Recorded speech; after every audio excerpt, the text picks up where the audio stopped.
Your next comic come to say she's been here before. She's very funny. Give it up for Cyn Epler.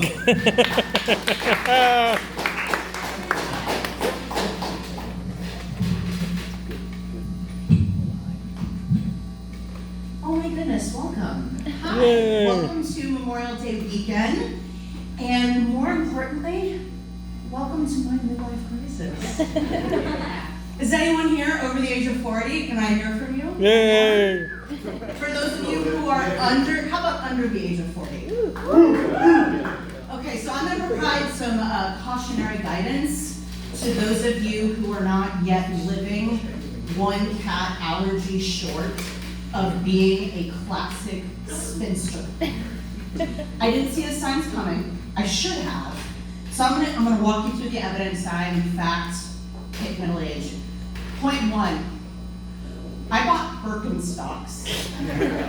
And I bought them for their orthopedic value. I did not buy them because I follow the Grateful Dead, or I'm interested in a same-sex relationship, or that I even want to imitate a German tourist. Point two, guys, I'm listening to NPR and I like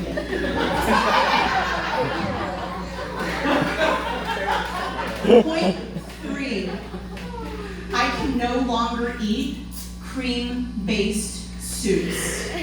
Becoming middle-aged apparently means you're gonna eat like a vegan, which goes awesome with my Birkenstocks, but totally forsakes my Midwestern upbringing. And guys, point four, the piece de resistance. I'm reading a lot of self-help books. I am now officially old enough for self-help, but thank Christ I'm still too young for the Hallmark Channel.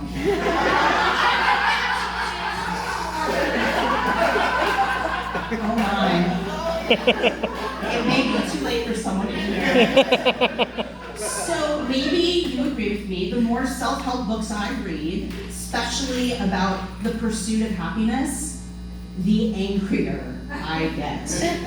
So we're all supposed to be happy, living like we're Danish or Finnish. I don't know if you're familiar with this, because apparently countries that are comprised almost exclusively of stunningly attractive Vikings doing nothing but drinking vodka is the way to happiness. And it's kind of interesting, according to the research, the Danes were like the happiest for a decade and a half until the great Finnish upset of 2018. Now, the Finns, as an entire people, are extremely opposed and averse to positive emotion, so they're never disappointed. So they beat out the Danes. So armed with this knowledge, I took it upon myself to channel my inner Viggo Mortensen and live like a Scandinavian. And all I can tell you was I ended up with some really epic hangovers. The cynicism of the Finnish living alienated half of my family. And it turns out the Scandinavians are into super expensive candles and you can't find them at IKEA. So I'm clearly no Viking. I decided to go with something that was more culturally relevant to me. Something that really spoke to my corn-fed Ohioan background. Feng Shui. So in Feng Shui, you're supposed to create balance and flow and remove all barriers. The only problem is that my mother lives with me. And I worked really hard to build those barriers. I'm not about to remove them. So I've pretty much decided at this point that a lot of the options and the choices in the self-help world are not good enough for me. I need something that's more American.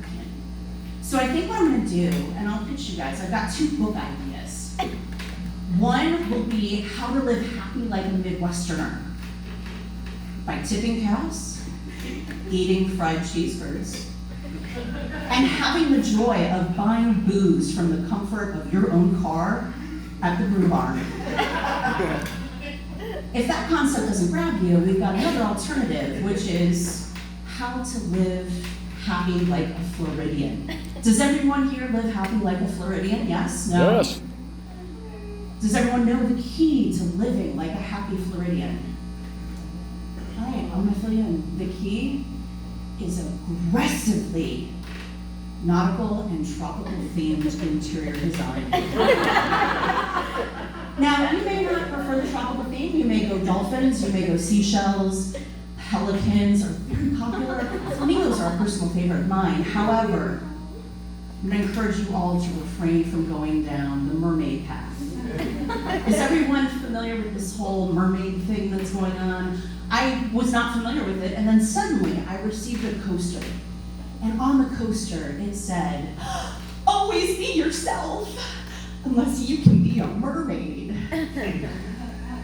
Florida girls, listen up.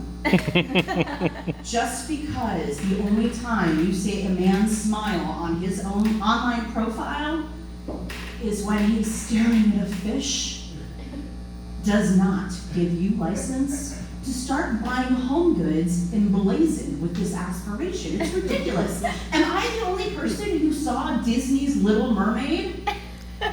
Mermaid meets boy. Mermaid trades her vocal cords for a banging hot body and finds love as a mute.